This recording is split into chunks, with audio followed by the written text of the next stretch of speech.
Friends, आज जाकर पता चला कि मेरे क्लांचों की जो पत्तियां हैं क्यों खराब हो रही थी। मैं तो सोच रही थी आखिर कौन सा कीट आता है और मेरे पौधे को पत्तियों को खराब कर रहा है। तो फ्रेंड्स, आप देख सकते हैं, ये देखिए, एक कीट यहाँ पे बैठा हुआ है और इसके रोए निकले हुए हैं।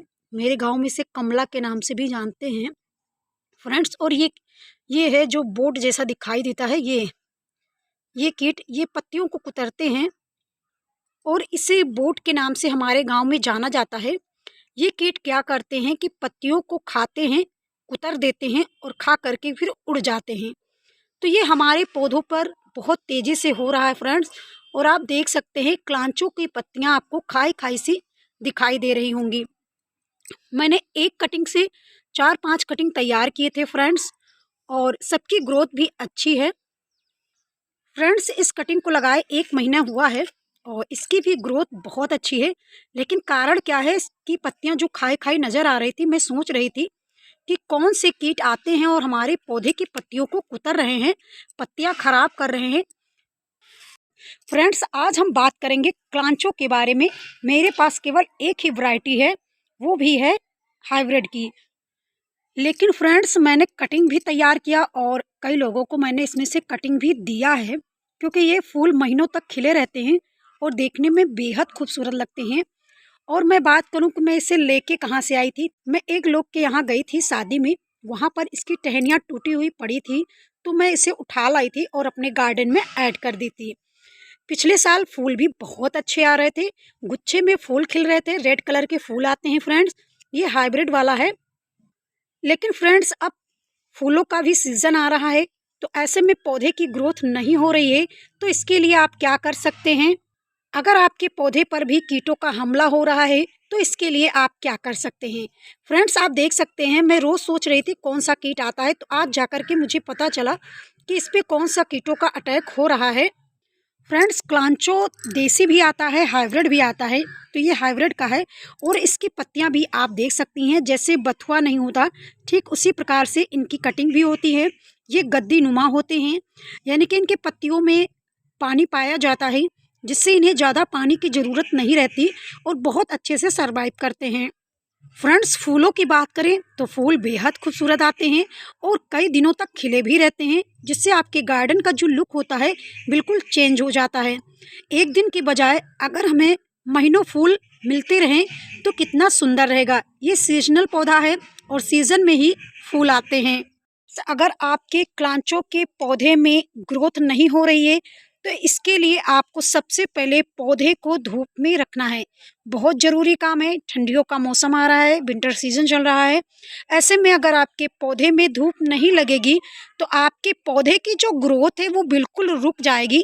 तो ऐसे में सबसे पहले आपको जो ध्यान देने योग्य बातें हैं, पौधे को धूप में ज़रूर रख दें। उसके बाद आपको क्या करना है फ्रेंड्स, कि मिट्टी बहुत नम जरूर होगी आपकी।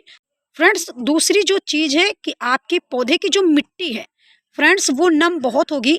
तो इसके लिए आपको सबसे पहले हल्की सी गुड़ाई कर देना है, जिससे पौधे की नमी जल्दी से जा सके और आपके जो पौधे के जो रूट्स हैं वो ख़राब ना हो, पौधे में जड़ गलन की समस्या ना आए। क्योंकि अगर ज़्यादा अधिक गीली मिट्टी रहेगी तो आपके पौधे ये खराब हो जाएंगे, क्योंकि इसे ज़्यादा पानी की ज़रूरत नहीं रहती, बस हल्की नमी की ज़रूरत रहती है।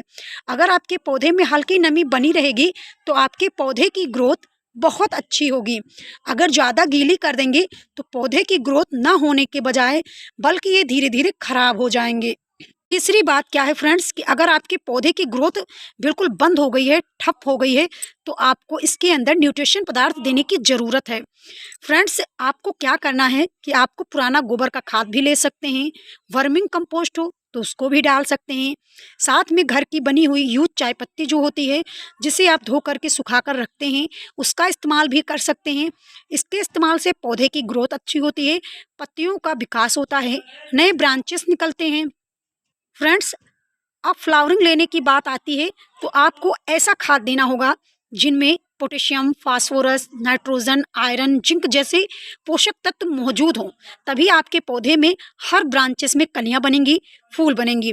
तो इसके लिए आप क्या कर सकते हैं, ओनियन के जो छिलके होते हैं उसको भिगा करके पौधे के जड़ों में आपको 15 दिन में एक बार दे देना है या फिर आप महीने में एक बार दे सकते हैं। फ्रेंड्स, मैंने प्याज के छिलके क्यों कहा, क्योंकि इसके अंदर फ्रेंड्स ये फंगिसाइड भी होता है। मिट्टियों में फंगस लगे हों उसको भी खत्म करता है, कीटों को भी खत्म करता है। साथ ही फ्रेंड्स इसका स्प्रे करके आप कीटों को भी दूर रख सकते हैं। खास बात तो ये कि प्याज में जिंक पाया जाता है, जिससे पत्तियां भी हरी भरी बनी रहती हैं। फ्रेंड्स, इसके लिए आपको प्याज के छिलके का बना लिक्विड फर्टिलाइज़र ज़रूर देना चाहिए। फ्रेंड्स, अब बात करते हैं फ्लावरिंग अधिक मात्रा में लेने के लिए क्या करना चाहिए। तो आप केले के छिलके का लिक्विड भी दे सकते हैं। साथ ही साथ फ्रेंड्स, चुकंदर जो होता है, चुकंदर ठंडियों में बहुत मिलता है, चुकंदर का इस्तेमाल ज़रूर करें, महंगा भी नहीं होता। और चुकंदर का बना लिक्विड फर्टिलाइज़र पौधे को फूल बनाने में बहुत मदद करता है, क्योंकि फ्रेंड्स इसके अंदर सभी प्रकार के न्यूट्रिशन पदार्थ पाए जाते हैं जो पौधे की ग्रोथ से लेकर के फ्लावरिंग करने में बहुत मदद करते हैं। तो आप भी क्लांचों में ज़्यादा से ज़्यादा, अधिक से अधिक फूल लेना चाहते हैं तो इसका बना हुआ लिक्विड फर्टिलाइज़र आपको पौधे की जड़ों में ज़रूर देना है। ध्यान रखें मिट्टी सूखी दिखे तभी आपको इसका प्रयोग करना है, नहीं तो आपके पौधे में जड़ गलन की समस्या पैदा कर सकता है। फ्रेंड्स, आप देख सकते हैं इस तरह अगर आपकी मिट्टी नम बनी हुई है तो आपको मिट्टी सूखने तक वेट करना चाहिए, जिससे आपके पौधे में जो चुकंदर का बना हुआ लिक्विड फर्टिलाइज़र है वो अच्छे से पौधों की जड़ों में पहुंच करके उसकी ग्रोथ और फ्लावरिंग करने में मदद करे। फ्रेंड्स, अब हम बात करेंगे इन कीटों का। देखो किस तरह पत्तियों पर पोट्टी करके चला गया और पत्तियां मेरा गंदा कर दिया। तो इसके लिए आप इन पत्तियों को तोड़ के हटा दें, क्योंकि फ्रेंड्स इससे पत्तियां आपकी खराब हो सकती हैं और दूसरी पत्तियों में फंगस लगने का चांस बढ़ सकता है। तो इसके लिए आपको इसको हटा देना है। अब आपको करना क्या होगा, अगर आपके पौधे से कीटों का अटैक नहीं ख़त्म हो रहा है, नहीं जा रहा है, तो आपको सबसे पहले लहसुन 3-4 कलियों को ले लेना है, एक मिर्च ले लेना है या 2 मिर्च भी ले सकते हैं।